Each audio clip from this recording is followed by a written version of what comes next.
ningependa kuongelea kwa nini watu wenye vipaji wengi hawafanikiwi. Kama kawaida, hii ni Girl Talk GT, maisha, mahusiano, mapenzi. Yes, karibu tena. Tungependa kujua, nina swali, kwa nini watu hawafanikiwi? Wengi wana vipaji lakini hawafanikiwi. Wewe unafikiri ni kwa nini? Kuna pointi kadhaa nitaziainisha, nitaziweka wazi kwa nini watu wengi wana vipaji na bado hawafanikiwi. Kwanza kabisa nikukumbushe usiache kusubscribe, kuweka your bells notification on, na pia kulike and share please, kwa maana nyie ndio wadau wangu. Na tuendelee. Kuna pointi ya kwanza kabisa. Kwanza, kuwa na kipaji haimaanishi kwamba lazima utafanikiwa. Hapana, sio kwamba moja kwa moja kwamba wewe utafanikiwa kuwa na kipaji. Kuna watu wana vipaji vikubwa sana, lakini mpaka leo hawajawahi kuonyesha nini wanaweza kukifanya. Mpaka leo hakuna anayejua kwamba wanaweza kufanya kitu gani, kwamba wana uwezo gani ulioko ndani mwao. Kwa hiyo kuwa na kipaji, kumbuka, haimaanishi kwamba moja kwa moja utafanikiwa. Na kuna sababu ambazo ziko wazi. Kwanza kabisa, hawakitumii kipaji chao mara kwa mara. Kimekuwa doomed. Kipaji kama kimekufa. Ana kipaji ndio, lakini anakifanyia nini? Ni kama kimenyamaza. Hana anachokifanyia. Ina kipaji, yes. And then, hiyo ni pointi kubwa sana. Na unajua, kama kipaji kisipotumika, kinapoteza nguvu. Kinapotea. Hiyo ni pointi ya kwanza kukumbuka. Na tunaendelea na pointi ya pili, ni wanasubiri mazingira perfect. Unajua ile anasema nikipata hiki, nikipata pesa, anakuwa na ile nikipata vifaa, nikipata pesa, nikipata nafasi, nikipata connection, nitaanza. Hilo ni tatizo kubwa sana. Kuanza kitu ambacho unatamani kukifanya, hautakianza kwenye mazingira comfortable. Hautakianza kwenye mazingira ambayo yanakupa wewe urahisi wa kufanya kile kitu. Ndio maana wanasema mwanzo ni mgumu. Unapoingia sio rahisi kupata kila kitu unachokihitaji, lakini utaanza pagumu, then utafikia unapopahitaji, lakini lazima uanze. Pointi nyingine, hawana nidhamu na wala hawafuatilii. Kuwa na kipaji ni kitu kingine, na kuwa na nidhamu pia ni kitu kingine. Kipaji kinaweza kukufungulia njia, kinaweza kukufungulia mlango, lakini nidhamu ndiyo inakufanya ubaki ndani. Umenielewa? Una kipaji ndio, lakini nidhamu ulionayo ndio itakayo kufanya wewe ufail. Utabaki ndani usipokuwa na nidhamu, kwa maana kipaji ulichonacho kinaendana na nidhamu. Kinataka uwe na nidhamu. Una kipaji kinaweza kukufungulia milango, kikakupa opportunities, lakini nidhamu inaweza ikakufanya ukabaki ndani kama unakosa nidhamu. Kitu kingine, wanaogopa kushindwa. Watu hawa mara nyingi wanaogopa kushindwa. Mtu anafikiria, je, nikishindwa watu watasemaje? wanaogopa kuonekana kwamba hawajui au wanaogopa kukosolewa, kwa sababu wanasema, je, nikishindwa itakuwaje? Itakuwaje nikisema au nikafanya kitu ambacho sio sahihi? Watu watanikosoa, nitaonekanaje? Kwa hiyo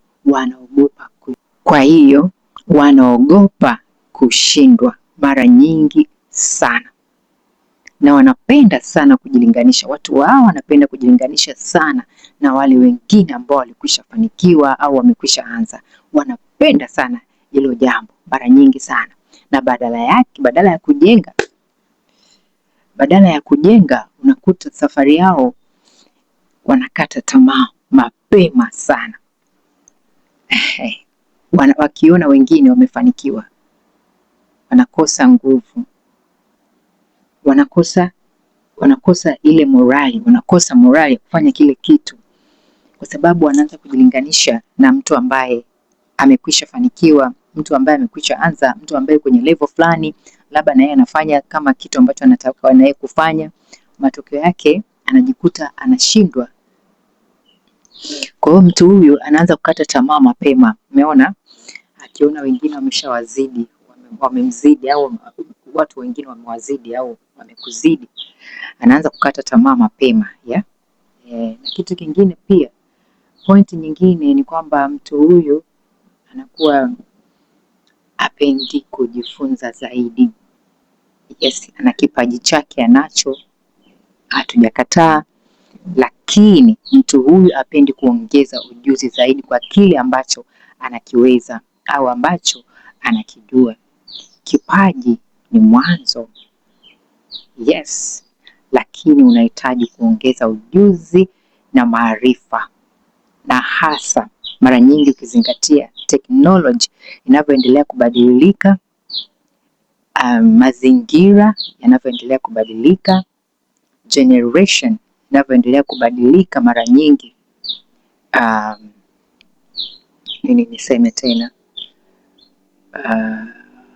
vitu vyote hivyo vinakuwa ni mchanganyiko. Huyu mtu anakuwa na kipaji chake, kama alikuwa nacho ndio hicho anataka, kwamba alikuwa nacho miaka 5 iliyopita, bado imeshapita 10 hajakifanyia kazi, lakini bado anahisi kwamba that will work, lakini hajui kwamba, anasahau kwamba anatakiwa aende na wakati. Na kitu kingine pia, watu hawa mara nyingi wanakuwa wanataka mafanikio ya haraka kupita kiasi. Watu hawa wanataka mafanikio ya haraka, wakikosa matokeo mapema wanaacha, wanakata tamaa. Na hapo, kama nilipokuambia huko nyuma, kwamba wanapenda kujilinganisha na wengine. Mtu huyu anakata tamaa mapema kwa sababu anapenda kujilinganisha na watu wengine. Wanataka mafanikio kwa haraka sana. Matokeo yasipoonekana mapema, mtu huyu anakata tamaa na kuacha. Na kitu kingine, huyu mtu ana kipaji, ndio, hatujakataa, lakini mtu huyu hajui kujitangaza. Watu wa aina hii mara nyingi hawajui kujitangaza. Unaweza kuwa na kipaji, ndio, hakuna ambaye anakataa, lakini una kikubwa kabisa kwenye hili ni kama hakuna anayekijua kipaji chako. Ni wewe peke yako ndio unayekijua, kwamba mimi naweza hiki, kwamba mimi ni mtaalamu wa hiki, kwamba mimi ni mzuri katika hii sekta, lakini hakuna anayejua. Kwa hiyo kama unakuwa ni mgumu, kama huwezi kujitangaza, inakuwa ni ngumu kwa watu kujua kwamba wewe una uwezo wa aina gani, na kwa hiyo kwa jambo hilo inapelekea kuwa na ugumu wa kupata fursa kwa ajili ya kipaji ulicho nacho. Yes, kwa sababu wamefeli katika kujitangaza. Watu hawa hawajui kujitangaza.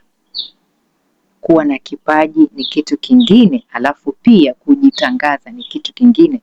Just to let people know what you are capable of, what you are good at. Hilo ni jambo la muhimu sana.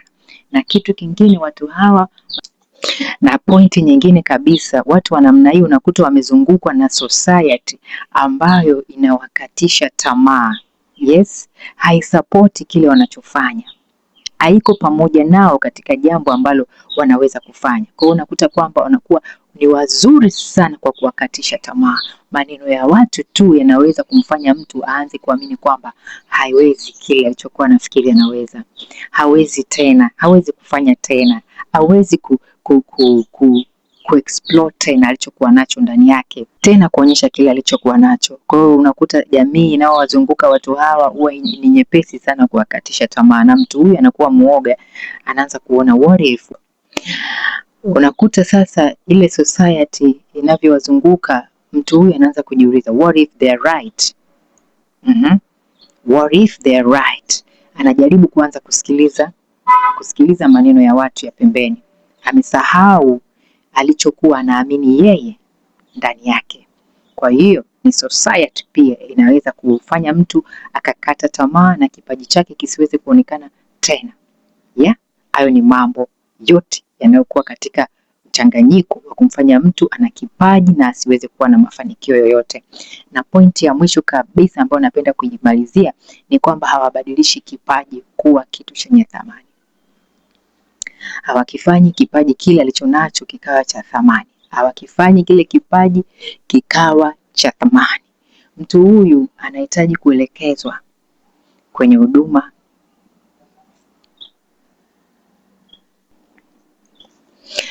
na pointi nyingine tena, kipaji hiki, watu hawa wenye kipaji hiki hawabadilishi kile kipaji kuwa kitu chenye thamani.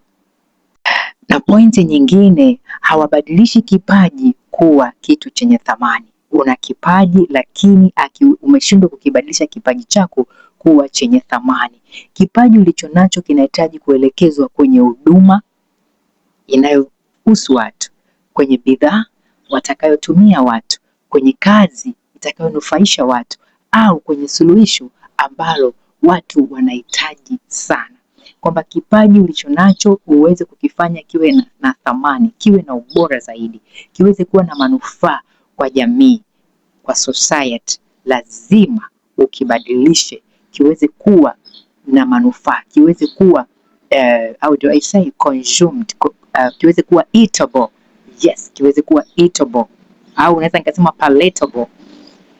Kiweze kuwa na faida na manufaa kwa ajili ya society ambacho unatamani kuwafanya wajue nini unaweza kufanya.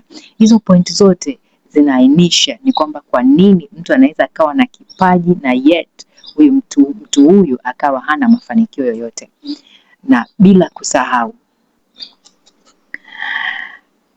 mwisho kabisa, kipaji kinaweza kukupa nafasi, yes, kikakupa nafasi nzuri katika maisha yako, lakini nidhamu yako, uvumilivu na hatua unazochukua kila siku ndio zinazoweza kukufanya ufanikiwe. And that is all. That is all. Don't forget that. Bye for now. Usikose kuangalia topiki nyingine za moto sana. Tutajifunza mengi sana na tutachukua hatua pamoja. This is GT as usual. This is GT and Girl Talk is our talk in town. Thank you. Bye for now.